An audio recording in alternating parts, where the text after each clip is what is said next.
Welcome to Cha-Ching Chronicles. In today's November 25th newsletter, we're diving into the world's most dramatic chessboard, the Russia-Ukraine war. But this isn't just pawns and knights. Oh no, this is a full-blown Game of Thrones with missiles, minerals, and some seriously shady alliances. Picture this, $12 trillion worth of critical minerals buried under Ukraine, making it the world's most expensive treasure chest. North Korean troops showing up like it's the ultimate team-up nobody asked for. A Russian experimental missile crashes into Ukraine, and the U.S. says, "Hold my coffee," sending its own long-range missiles into Russian territory. It's chaos, it's politics, it's economics, and honestly, it's a little too much drama for anyone's liking. But this isn't just war, it's the war that's shaking markets, shifting power, and redefining the global stage. So grab your popcorn because we're about to break it all down. Let's dive in. Let's start with a dose of political intrigue straight out of a spy novel. Retired Lieutenant General H.R. McMaster lit up CBS's Face the Nation with a blistering critique aimed squarely at what he called a strange affection for Putin among certain Republicans. And in a move that set the room ablaze, he didn't shy away from naming names. Tulsi Gabbard, Trump's pick for Director of National Intelligence, was the bullseye. Gabbard's past makes her a magnet for controversy. A 2017 meeting with Syrian leader Bashar al-Assad, one of Putin's staunchest allies, has raised eyebrows ever since. Critics like Senator Tammy Duckworth have doubled down, suggesting Gabbard might not even pass a basic background check, calling her compromised.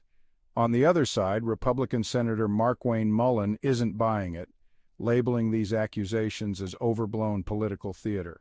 But McMaster didn't stop there. He set his sights on Sebastian Gorka, Trump's pick for deputy assistant, suggesting that Gorka's polarizing reputation might do more harm than good. The takeaway? Trump's emerging administration is already a battleground for credibility and influence, with the world anxiously watching how these power plays will shape U.S. foreign policy. Meanwhile, in the realm of unfiltered commentary, podcast titan Joe Rogan entered the arena with a scorching take on the escalating conflict. On the Joe Rogan Experience, Rogan blasted Biden's decision to greenlight Ukraine's use of U.S. long-range missiles against Russian targets, calling it reckless and a potential spark for World War III. In his classic no-holds-barred style, Rogan unloaded Zelensky says Putin is terrified. You, man, you're about to start World War III. Whether you love him or hate him, Rogan's words cut to the heart of a growing frustration. How far is too far? Adding fuel to the fire, reports confirm that 12,000 North Korean troops have joined Russia's forces in Ukraine's Kursk region. Let that sink in. Cold War 2.0 isn't just a metaphor anymore. Rogan's commentary isn't just provocative. It's a mirror reflecting global anxiety about a conflict spiraling out of control.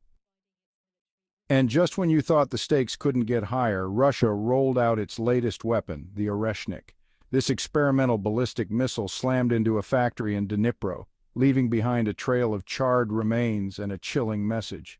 Capable of carrying nuclear warheads, the Oreshnik isn't just a weapon, it's a statement. Putin framed the launch as retaliation for Ukraine's use of U.S.-supplied ATACMS and UK Storm Shadow missiles. This tit-for-tat exchange is more than a game of military one-upmanship. It's an escalation that could redefine the boundaries of this conflict. The Oreshnik isn't just flexing Russia's military muscle. It's a warning that the stakes are higher than ever. And now for a curveball. Eric Prince, founder of Blackwater, has sparked debate with his suggestion that Ukraine might need to cede territories like Crimea, Donetsk, and Luhansk to end the war. His argument? There's no good outcome to this war. Former NATO commander James Stavridis agrees, predicting Putin will likely hold on to 20% of Ukraine while the rest remains independent. Meanwhile, Trump's team is floating the idea of a demilitarized zone to separate the warring factions. But can such a framework hold? Who enforces it? And will either side accept it? For Ukraine, these territories aren't just land, they're symbols of resilience and sovereignty. For Russia, holding them cements Putin's legacy and strengthens his bargaining power. Prince's perspective forces a tough question. Is compromise the key to peace or a slippery slope toward more instability? Let's talk money, because at the core of the Russia-Ukraine conflict lies a hidden war over unimaginable wealth. Senator Lindsey Graham put it bluntly, Ukraine isn't just a battlefield, It's a treasure chest worth $12 trillion in critical minerals. These resources, titanium, lithium, iron ore, and rare earth elements, are the backbone of modern technology, renewable energy, and military systems. This isn't just about territory, it's a fight for control over the raw materials that could shape global power for decades. Titanium for aerospace, lithium for electric vehicles, rare earth elements for everything from smartphones to guided missiles. Without these, the wheels of innovation grind to a halt. For Russia, seizing these resources is a geopolitical jackpot.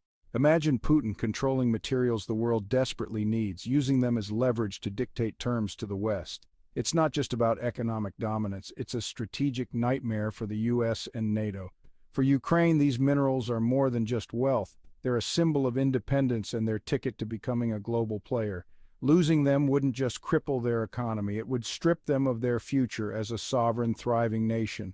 And let's not forget the West's stakes in this game. These resources aren't just Ukraine's, they're critical to NATO's tech and defense industries. Meanwhile, China, already a leader in critical minerals, is watching closely. A Russian-Chinese alliance over these materials could form a near monopoly, leaving democracies scrambling for alternatives and driving up costs globally. If the West loses this battle, expect skyrocketing prices for electric vehicles, smartphones, and defense systems. Industries already struggling with post-pandemic supply chain issues would face chaos. The ripple effects would be felt in financial markets, with companies like Tesla and Apple bracing for impact and defense stocks soaring amid the scramble. This isn't just a war over borders, it's a high-stakes race for the future of global economics and innovation. The $12 trillion question is, who will control the resources that power our world, and what will it cost the rest of us? One thing is clear. The stakes have never been higher. The financial fallout from this conflict is shaking the global economy. Defense stocks are skyrocketing as nations ramp up military spending while tech giants brace for supply chain disruptions tied to Ukraine's mineral exports. The energy sector is volatile, with oil and gas prices spiking as Russia weaponizes its energy exports. Cryptocurrencies like Bitcoin, meanwhile, are gaining traction as a safe haven in these uncertain times. Decentralized and unbound by borders, cryptos are becoming tools for financial stability in war-affected regions. At the heart of it all is Ukraine's mineral wealth, a game-changer for industries across the globe. The ripple effects are clear. From soaring commodity prices to fluctuating stock markets, this war isn't just a geopolitical crisis, it's a financial reckoning. That's a wrap on today's deep dive into the chaos and complexity of the Russia-Ukraine conflict.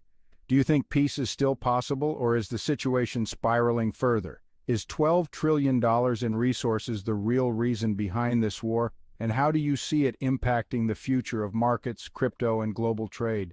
Share your thoughts in the comments. I'd love to hear your perspective. If you enjoyed this breakdown, don't forget to like, subscribe, and share this video with your friends. It helps keep the conversation going. Thanks for being here with Cha-Ching Chronicles. I'll catch you next time as we unpack more of the world's biggest stories. Until then, stay curious and take care.